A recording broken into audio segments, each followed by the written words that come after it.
Science here at Tuskegee University. It is my pleasure to welcome you on behalf of Dr. Rhonda Collier of the English Department and our new partners from the Center for Latin American Studies at Vanderbilt University. Dr. James Landers, Ms. Claire Gonzalez, Dr. Frank Robinson, Dr. Todd Hughes, and all of our distinguished guests from the great state of Tennessee. I'm thrilled to have dedicated Macon County school teachers with us today. Some of you here are probably Tuskegee alum, and who are, I say, welcome home. Even though every week I don't say that. Last night's viewing of Favela Rising and the subsequent discussion was a perfect starting point for today's workshop, which I promise you is going to be engaging, interactive, and I hope this is something all of you will be able to take back to your classrooms in your respective schools. The workshop, Favela Rising, a window into the history and culture of Brazil, will be insightful, and as I said earlier, you will have a very interactive participatory program. We will begin today with comments from Ms. Claire Gonzalez, the Outreach Coordinator for the Center for Latin American Studies at Vanderbilt. And she will be followed by Ms. Heather McCrae, who is a PhD candidate of Spanish and Portuguese literature with an emphasis on comparative literature of the United States, Cuba, and Brazil. Actually, Heather goes after John. Scratch that, reverse that, as Willy Wonka would say. And actually, Heather will finish in 2012, earned her doctorate. Mr. John Maddox has been a high school teacher, or had been for 5 years, and he is now a PhD student studying Spanish and Portuguese, and he's looking at literature, historical novels rather, about slavery. So our seminars are going to be conducted by John and Heather Collier, and we will also have some closing comments from Dr. Jane Landers, the director for the Center of Latin American Studies. And we will also have some comments by Ms. Claire Gonzalez, as I said, for the outreach coordinator for the center. And I will turn it over to Ms. Gonzalez. Thank you. Thank you, Dr. Hill. Welcome, and we're really glad that all of you made it out on a Saturday morning to be with us. We're very, very happy that you're here. I just wanted to take a moment for you to look at your packets. I know many of you have had already a chance to do that, but I want to just direct you to a couple of things that are in there. There's a curriculum section, which we probably won't have time to go through all of the parts of it today, and that's fine because we want you to have the more, these other presentations, but please take time to look at that on your own. Also, we do have films for you, which will be giving you Black in Latin America and Favela Rising. And so we're very happy to be able to do that. Also, I would like to ask you if you would look at, there's a pre-survey which is inside of your packet. It should be green. And you would take just very short 2 minutes to fill that out, and then Max is going to pick that up, and then we are going to get started. And the first, and so I'm going to give you a couple of minutes to do that, and then just raise your hand when you are finished, and Max will and if you're not a teacher, then don't worry, you're just a student, so you don't have to fill that out. And so the next is going to be John, and in just a couple of minutes after those are picked up by Max, then we'll get started with John's presentation. Yes, yes. I just wanted to say again, thank you all for the hospitality. Thank you for spending all this time with us when I know you're supposed to be doing a big grant at this moment. And for Rhonda and her mother for welcoming us back to their home. And also wanted to just say that the setup for this is that this year is the year of the Afro-descended peoples, according to the United Nations resolution. It recognizes that there are Africans from the diaspora all over the world, but we particularly pay attention to the Africans who have ended up their lives and many generations thereafter in Latin America.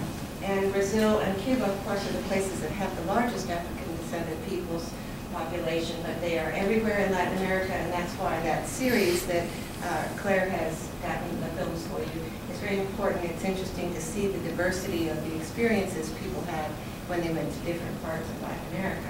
And so we were so thrilled that the United Nations voted this the year of Afro-descended peoples, that we made that the theme for our center this year, and much of our programming the whole year has been devoted to programs on African-descended people.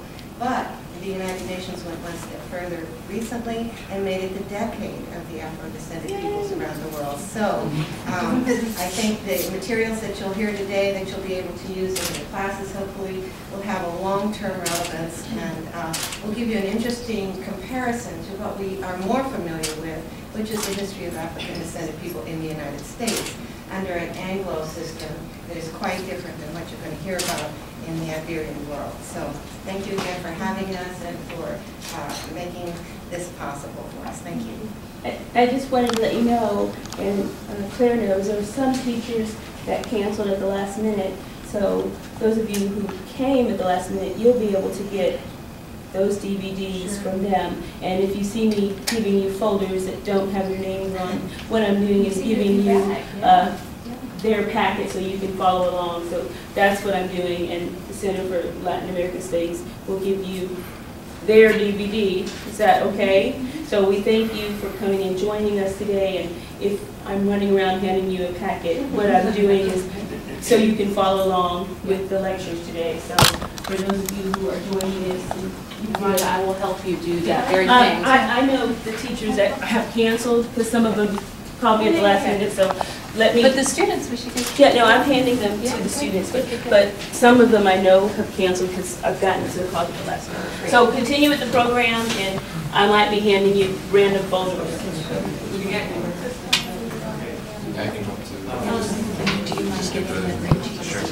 Hello again, everyone. My name is John, and thank you so much for your warm welcome. I've met several wonderful, wonderful hosts while we've been here, and everyone has been very, very gracious. And I want to start out thanking you for, as a community for that. As you're filling out your surveys, I'd appreciate it if afterwards you go ahead and find a conversation partner, introduce yourself if you don't know each other already, and just continue last night's discussion. What came to mind when you saw this film? Because what we're going to be talking about today is where knowledge comes from. And when we're talking about teacher training, we're also talking about where knowledge comes from. And we're all experts in our own classrooms. And I want for you all to go ahead and start talking about what you thought last night, because we didn't get to hear from everybody. And then we're going to share as a group, and then I'm going to give you guys some of my thoughts on the film. Let's come together now and start sharing some of our thoughts that came up in our conversations about the film. What stood out to you? Yes? It was not something that is kind of related to the overall thing, but I had a question about the religion. What religion aspect is going on there? Because we decided that we thought that it should have been Catholic. They had overtones that it was not, because they had spiritual beings and they alluded to a sea god. Right.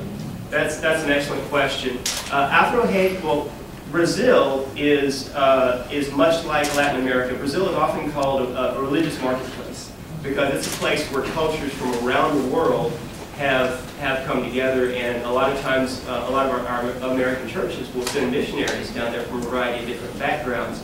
And what we're talking about when we talk about Afro Reggae is we're talking about a coalition of people with one goal, and that goal is to get kids out of gangs. Take care of those kids, give them opportunities to learn art, to learn farming, to learn something that's not the gangs. And so what they're going to do is sometimes they'll work with missionary groups because what they're doing is undoing what the police were doing when we saw it filmed at the beginning of the film. They didn't ask if you were evangelical at the prayer group. They didn't ask if you were from this background or that background. They just started shooting. And so they all had the same problem and looked for a way to fix it. And what we see in the film is they're looking for metaphors. They're looking for a language to talk about change. And so what you see, they'll call it the Shiva effect, but if you're coming from a Christian background, you're talking about rebirth. You're talking about being born again, right? And so, so it's a coalition of people from different backgrounds working on giving people that rebirth. So Brazil is known for its complicated religious background, cultural background, and historical background. But if you all got that one goal, then people from these different groups will work together. That's a great question. Yeah. It's not really a question, but it's more like a statement.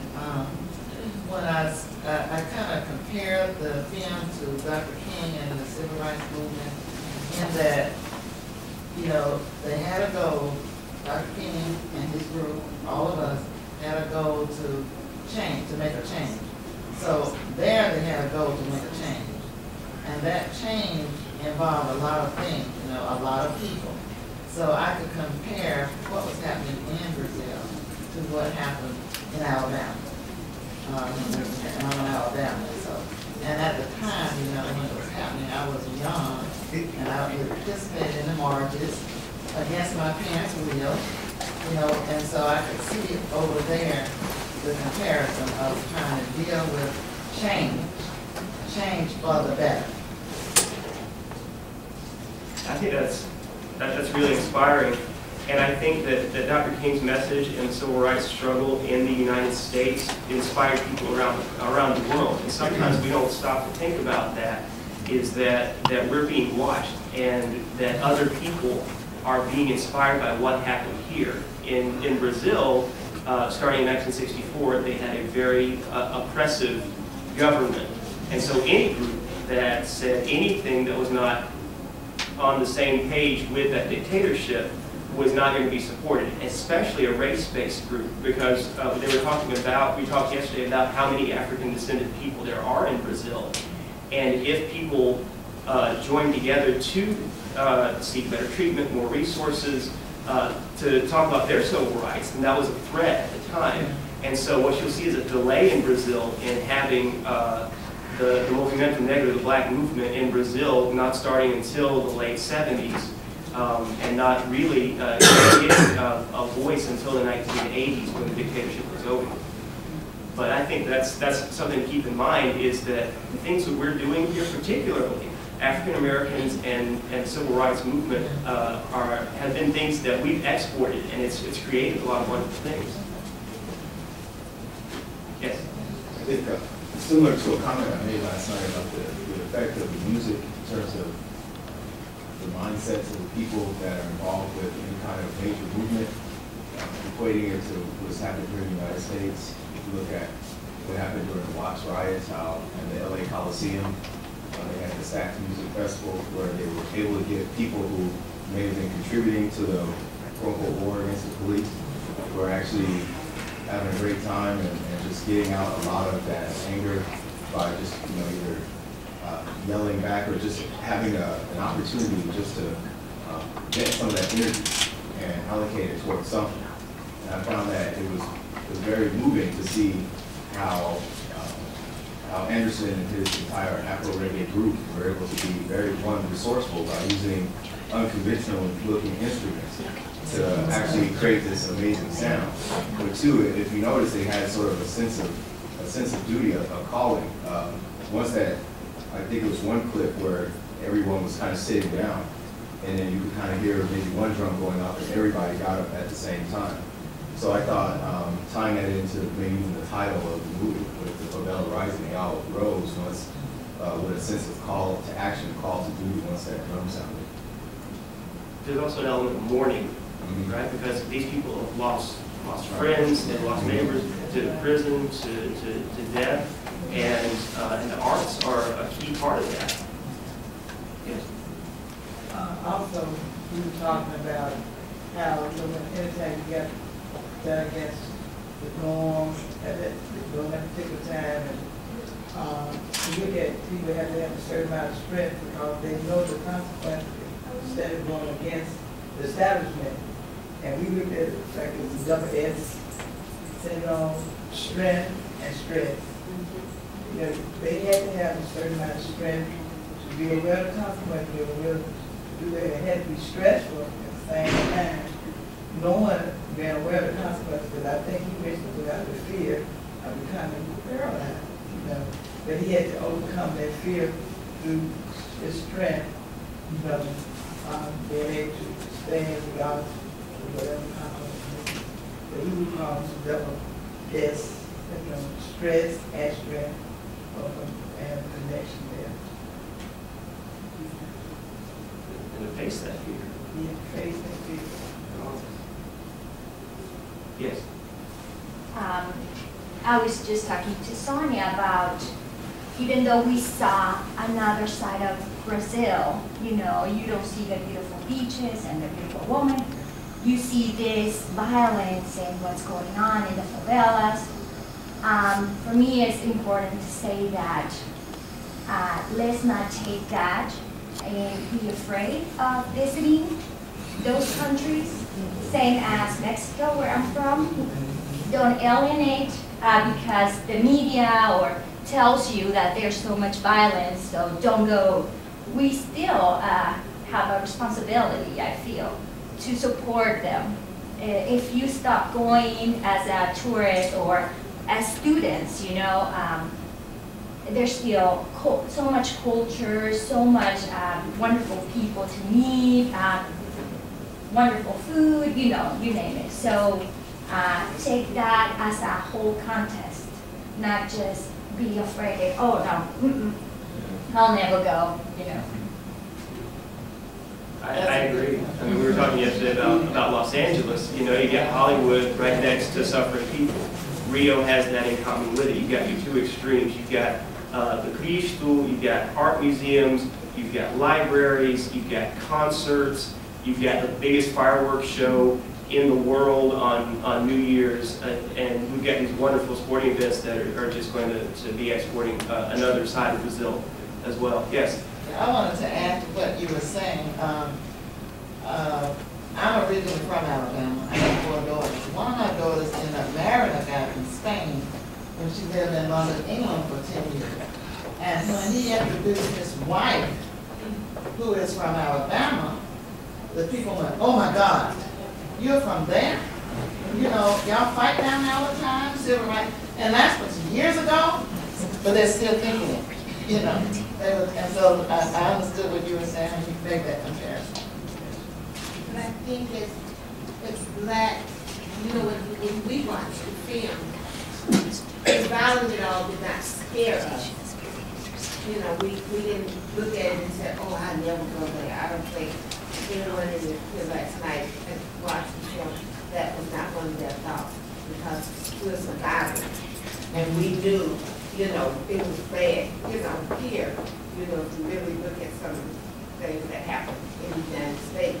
So that was, you know, that was his history, you know, watching that. That was history. And we know that you had to have all of that to get where you are now. So I was like, oh, not too many blacks were watching and we feel, you know. So that's, you know, we're not. And I think that's the beauty of the notion of diaspora. As you know, we're talking about the decade of the African diaspora. Is some students may not be as excited about going to Europe as they might be about going to Salvador de Bahia. And so this is a chance to use the notion of diaspora as something to expand students' horizons. Yes? Especially with that film, it just says that in order to have change, sometimes you must be the agent of change. You must have a grassroots movement. Just like in Tuskegee, Charles O'Neill talking on campus. He had a grassroots movement to try to get the register to vote, try to get voting rights for African Americans. So basically, that's what the film gave to me. You know, sometimes you have to be that agent of change.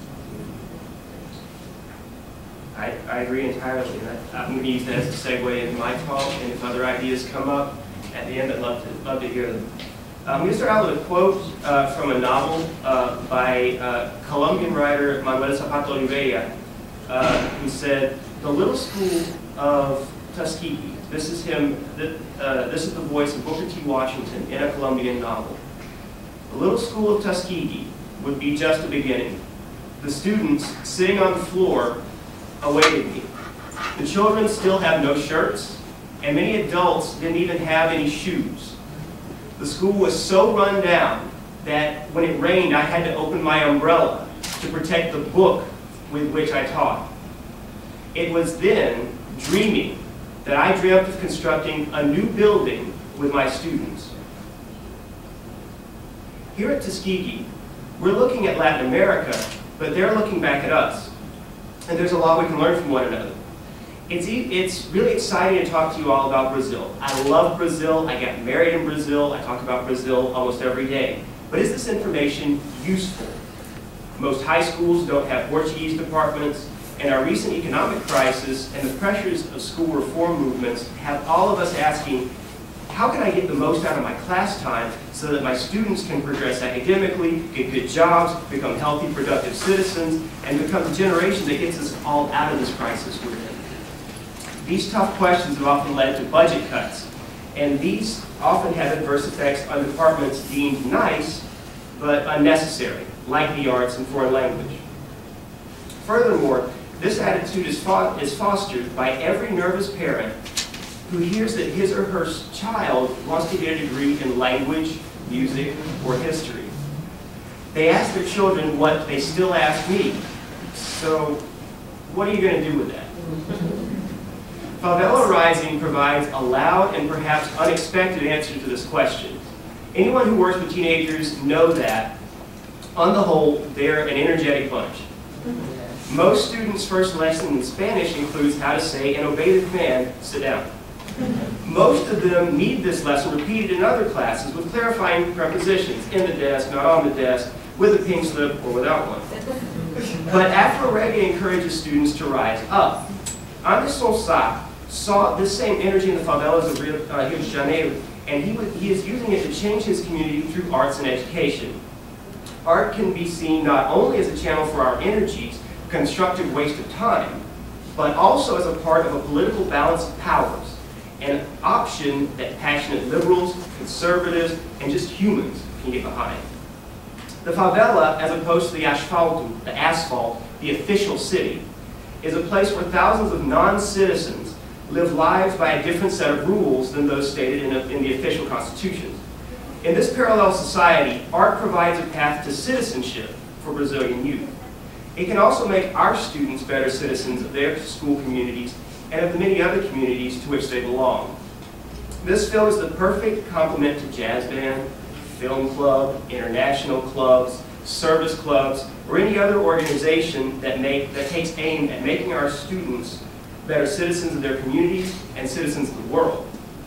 Anderson Sá and the artists and educators of Afrohagee, like the missionaries, the budding scientists, the teachers in training, and the young artists in our classes right now, are using their talent and their resources in imaginative and constructive ways. Now let's talk about the difference between service learning and charity. Giving has its place. Recently, millions feared for their homes in the U.S. South as the mighty Mississippi overran its banks. Japan saw a tragic earthquake, tsunami, and nuclear disaster. Brazil experienced the worst flooding in Rio de Janeiro state on record. And when disaster strikes, those of us with the ability to do so should help however we can. However, there's a danger in thinking, oh, those poor people in the third world, they just don't have what we do. Sorry. You all heard that? America's a wonderful place, and our students have been told that, and they should be told that. But they should also be encouraged to listen to what those in the third world have to say. They might learn of something that we don't have here. At Athens Academy, where I taught, they implemented service learning programs in India and in Haiti. But I want to focus on what they do every year at their local service day. They host the local Special Olympics. Students serve at the local soup kitchen, the Boys and Girls Club, maintain local hiking trails, organize blood drives.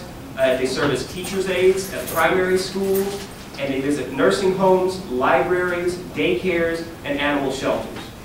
Students often have some of their most memorable experiences and choose to join service clubs so that they can make a difference throughout the year because of Service Day. Students make films and music videos about the experiences and give speeches in front of their peers, learning about technology, citizenship, and creating something for others to see. Like on this note, the students and teachers of Athens Academy have created something and they learn through the process. Service learning is just that, serving others and growing through that experience. This is one of the messages of Culture is Our Weapon. This book was written by and about Afrohagee, complement to the film. And it's an excellent choice for high school freshman English class or for summer reading. It chronicles a neighborhood's journey from gang wars to cultural resistance in a way that shows underprivileged youth creating culture, and in so doing, creating jobs and improving lives. English teachers can focus not only on the story being told, but how it's being told. How words that once referenced to gang violence are transformed through literature into words by song, dance, and poetry. You'll remember from the concert, he has bullets on his arm. They're talking about war. They're talking about soldados. They will, in many cases, mimic the structure from the gangs to give these students something familiar, but they're changing what these words mean. Language is a very important part of this process. The Afrohagee Model encourages us to seek the needs in our local communities and to use the arts to effect change in them. This model has worked in Rio, New York, Salvador de Bahia, and in Haiti. It can work in your neighborhood too. I spoke earlier of the balance of powers in the favela and the unpredictable violence that was killing Anderson's community. Students were dropping out of school or not going to school at all because drug traffickers were providing the only chance for a semblance of socioeconomic advancement. Some of our students faced similar dubious choices. The U.S. Department of Education states that in 2008, the dropout rate among Hispanics was 18%, compared to 9% among African Americans and 4.8% among whites. Whereas 1 in 20 white students were dropping out, almost 1 in 10 African Americans and 1 in 5 Hispanics were leaving. And many of them find themselves in a prison pipeline. Like the favelados we saw in the film. The lack of opportunities and resources, the drugs and violence we saw in the film also affect the U.S. South. But Afrohagee is nonviolence with cojones. This is the first word that comes to mind, most obviously because of the bravery of this group that puts itself in the middle of a seemingly never-ending gang war and starts a program that explicitly seeks to steal members from gangs and to make musicians out of them. It's service, it's learning, it's not charity, it's cojones. It's heavily masculine, but not exclusively. We saw the girls out there dancing and playing the drums, but when we talk about the arts in high school, for our high school students, in my experience, our hardest sell is to male students. The student cultures of most high schools contribute to male delinquency, male immaturity, male disinterest in many subjects, particularly arts, music, and foreign language. The music you just heard may be the energy that some of our male students are looking for. Think of this as an artistic equivalent of sports, our most celebrated outlet for teenage energy. You will notice that in the movie, there's no soccer. It's curious that in a film about a country saturated in soccer, like Athens, Georgia, Auburn, Tuscaloosa, are saturated in football. The only reference to the national sport in the film are just a few soccer jerseys. Sports often give people common ground, and we will soon see that at the 2014 World Cup and the 2016 Olympic Games, both of which will be held in Rio de Janeiro. Some of our students will attend these events as college kids. Some may even do so while they're still in high school. Others will watch with their friends here in the United States. However, sports can result in stereotypes when they're the only outlet for our students. in the favela of Rio de Janeiro, soccer may have the negative association for some of being the peace game between rival gangs, part of a paralyzed culture with momentary explosions of happiness, followed by the silencing of voices and the booming of gunfire. The favelas often provide the soccer stars of tomorrow, but how many don't become the next Ronaldinho? Here in the U.S., how many young black youth, young poor youth, young Latino youth see sports as their only alternative to the violence in our own U.S. favelas? What if they need more? Perhaps a program like Afro Reggae can help our students, especially our boys, in their own paralysis. Their resistance to school is something that they don't have a place in, or don't have a place in until class is in. I mentioned that I worked at Athens Academy. We were a majority white school. This said, I guarantee that this film would have had most of my students up and dancing in the classroom. Why? Partly because of the huge impact that hip-hop culture has had on this generation of students. There are adolescents who think Tupac Shakur is still alive in our richest schools and in our poorest schools. Some students love hip-hop, some hate it, and some love it because their parents hate it. And they love it because it's bad. Its lyrics are often full of violence and sex, and like the privileged in Rio, we often hear that it will draw them into a culture of drugs and violence like the one in Rio de Janeiro. MTV, BET, iTunes, Fox News, and many radio stations need that fear. It pays. It pays a lot. However, hip-hop culture, whether we like it or not, is art. It's a part of history. It's poetry and percussion that came from American urban black youth in the late 70s. Hip-hop is huge with a variety of audiences in the United States and abroad. It is a truly worldwide phenomenon. It turns out that feeling disillusioned with the American dream in Atlanta is a lot like feeling disillusioned with the smiling tourists in San Juan, the state of things in the Palestinian community, and the tragic state of Rio de Janeiro, Brazil's Gaza Strip. There are a lot of angry people in the world, and on its best days, hip-hop makes them want to dance instead of shoot somebody. But big business and disparity are not the only sources of hip-hop in Brazil. Rio was waiting for hip-hop, or funky as they call it there, when it arrived. As one of Brazil's great poetic and musical geniuses, Caetano Veloso, points out, the favela has, since the late 19th century, been the fount that Brazilian culture as we know it sprang from. If you've heard of Brazil, you probably know about Carnival, a Mardi Gras so explosive that they had to build a stadium just to watch the end of the parade. That stadium, Sambódromo, is directly related to Favela Rising because of the importance of that samba schools have for the poor in Rio's unique culture. These huge organizations spend all year planning and training for one great burst of energy that showcases the talent and passion of Brazil's lower classes for the enjoyment of high-class and international spectators in the Asfalto, the pretty city that lies at the bottom of the hill. When you watch Carnival on TV, that half-naked lady covered with feathers is only the face of a huge and complex body of work. Like Mardi Gras, Carnival comes from Brazil's rich Catholic traditions. Carnival is important to know about for any student of culture. It is important because, like Favela Rising, it does two political things at once. It inverts social inequalities, and it confirms them at the same time.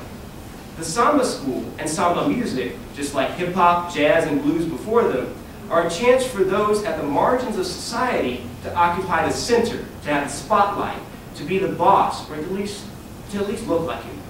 But the next day, somebody cleans up all the streamers and the garbage the partiers leave behind, and things go back to their normal, unequal state. The samba schools go back home to their often violent, often squalid favelas, and wait for next year. Afro Reggae is a year-long carnival, from the favela, for the favela. One reason hip-hop stops violence instead of celebrating it, like the rap we hear in the US many times, is because it is a joy that rings true for you, not the hope of a momentary institutionalized facade.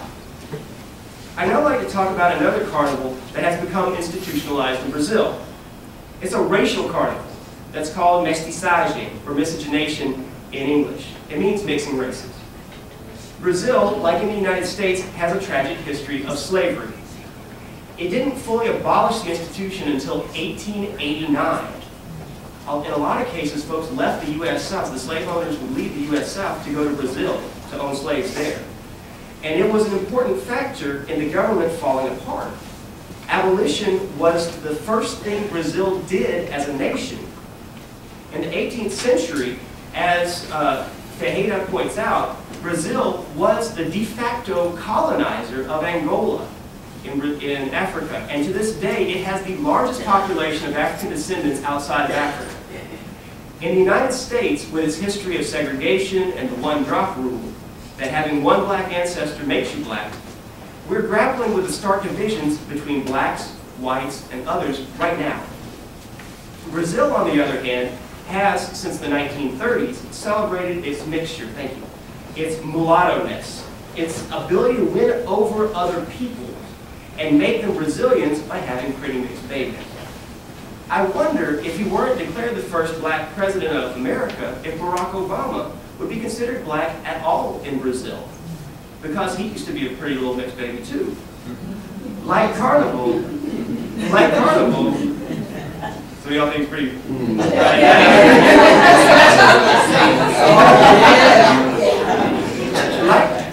Like Carnival, mestiçagem is a way for black history to continue outside of Africa and Brazil without being seen as such from outside spectators.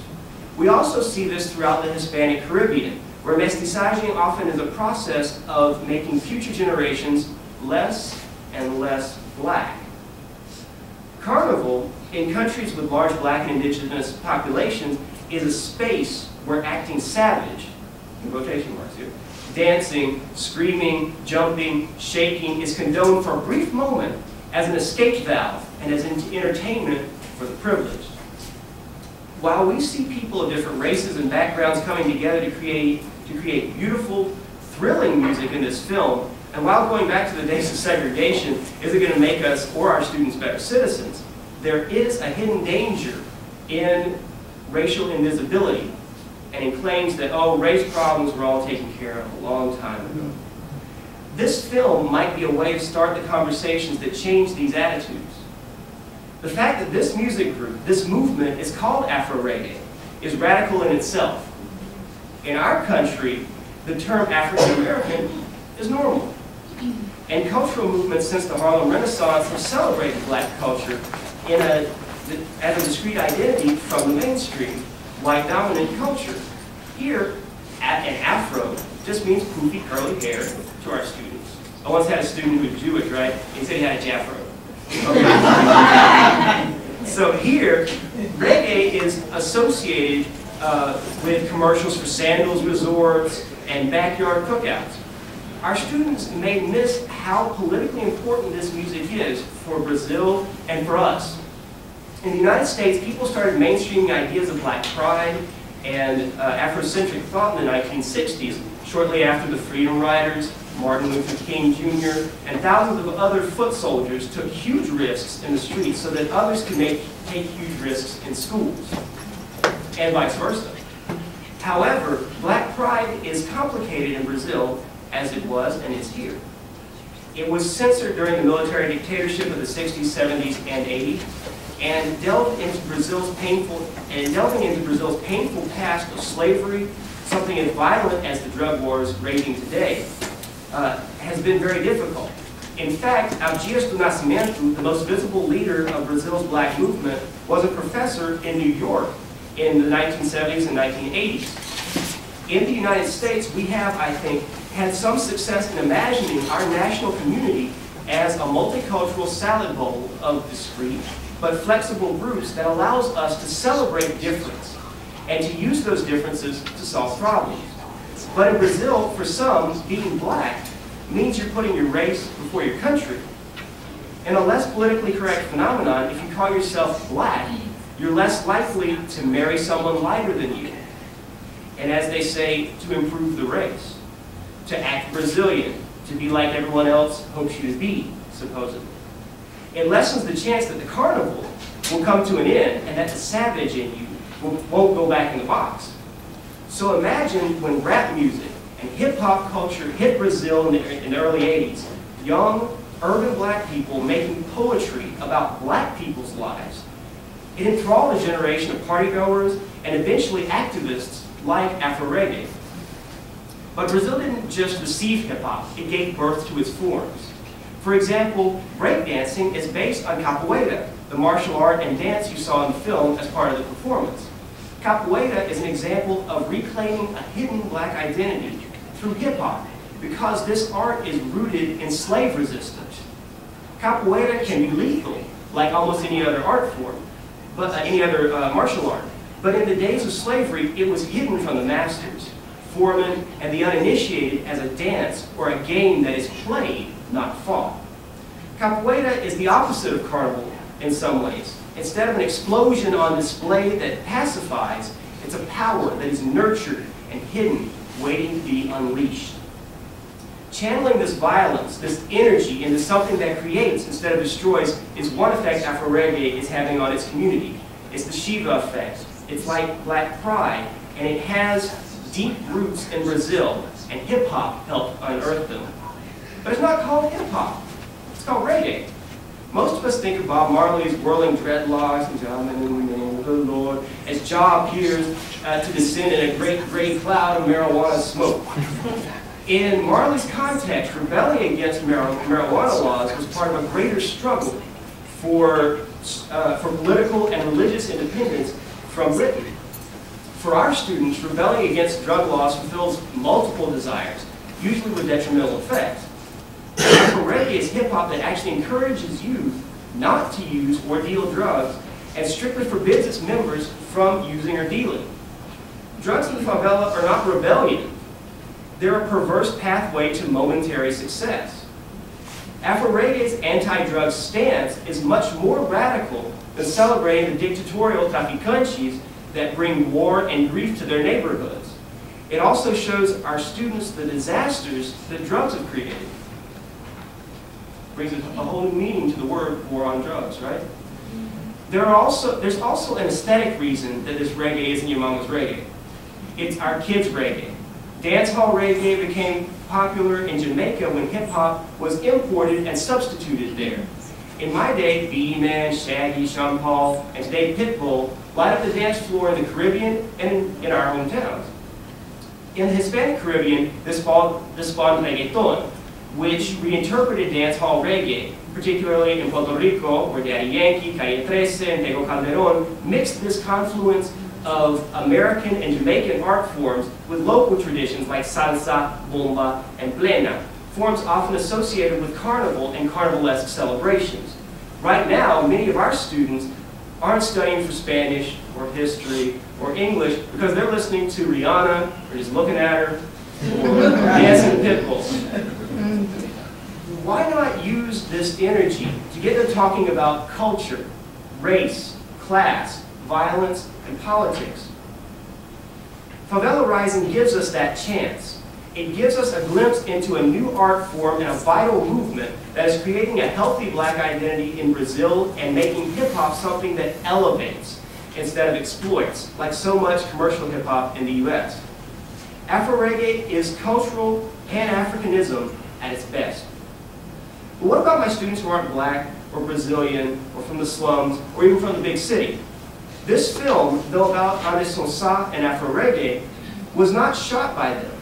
It was made by a college student and a professor from New York that decided to leave their comfort zones and live in the favelas for months to get this footage. You guys remember that interview where he's like, are you sure you should say this? You're putting us in danger. Both of these guys are in danger to make this film. You can see this in the bonus features as well. These guys look and sound like me. They used art to change the community they live in, though, as you can see in the bonus student interview that was shot in Brooklyn. The film debuted here at the Tribeca Film Festival, and it's made its creators famous. Now they're using the funds to help Vigário Geral. In your classroom, maybe you have an aspiring filmmaker, producer, director, sound mixer, or a writer who wants to change the world. Maybe you will have one because of this film. So to sum up, this film is a chance for students to identify on multiple levels with the people who made Favela Rising. Like the Shiva effect, Afro Reggae takes the suffering of the favela and makes it into vibrant art that has helped communities in Brazil, New York, and even Haiti because it's a model for action, not just a copy of American hip-hop. It is a chance to ask ourselves how our students can use their own creative energies to learn and to build up their communities. This is what you're going to do with that. Now, how are you going to do it?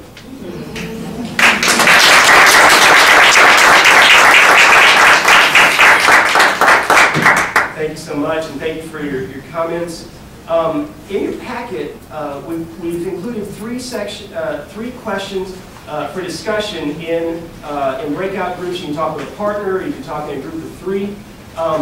But I wanted to continue not only what we thought of the film, not only what we felt about the film, but how we can implement our own Afro Reggae in our classrooms. And so these are the three discussion questions. You'll see them in your packets.